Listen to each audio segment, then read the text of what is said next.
Балалар, бүгін сендерге қазақтың баға жетпес ұлттық құндылығының бірі қамшы жасауды үйретемін. Ол үшін бізге ағаш керек болады, жіп, сәндеу үшін бұйым және қайшы керек болады. Түсіндіңдер ғой? Ал, бастайық.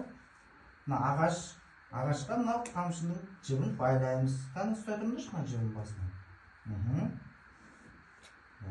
Мына жерге кіргізіп, мына жерге байлаймыз. Көрдіңдер ғой? Мына жерге байлап аламыз. Бұл әр қазақтың шаңырағында сән беретін ұлттық бұйым.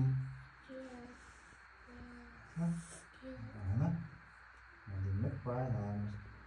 Қазақта қамшыны ер азаматтың қолындағы қаруы, сенімді серігі, әрі билік белгісі ретінде санаған. Түсіндіңдер ғой? Түсіндік. Мынаны байладық. Енді қайшыны баланы ұстауға болмайды. Қолыңды кесіп кетуі мүмкін. Мынаны ұстай тұрыңдар, мен мынаны өруді үйретемін сендерге. Балалар, мынаны өрімізді жалғастырайық. Қалай шығып отыр? Әдемі болып отыр ма? Көріңдерші кән? Әдемі болып отыр. Әдемі. Берхан, қарасай сен де көрмей қалдың ғой. Үстеп өреді екен. Көрдің ба қамшыны? Мұның бастықтары бар ма? Бастықтары да бар бұл қамшыны. Бастықта бар ма? Барлық үйде бар ғой қазақтың.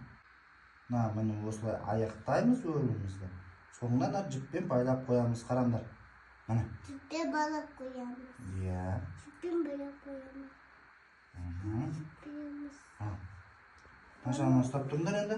Мына жіппен байлап алайын. Мына жерін ұстап. Вот.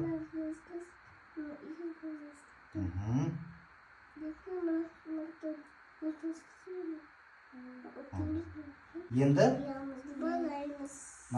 артығын жіпті кесіп тастаймыз. Қайшымыз қайда? Міне таптым қайшымызды. Көрдіңдер ма? Мына жерден кесіп тастаймыз артығын. Қайшыны абайлап ұстау керек. Ал мынау жерімізді кесіп тастаймыз. Қараңдар. Артығын кесіп тастаймыз. Көрдіңдер ғой? Кесіп тастаймыз ба? Жоқ, артығын ғана кесіп тастаймыз. Осы жерге әшекейімізді соңында осы жерге әдемілеп қоямыз. Бізде темір бар еді ғой, қай жақта? Әдемілеп қоямыз. Міне. Ой, молодец. Молодец. Вот біздің қамшымыз дайын.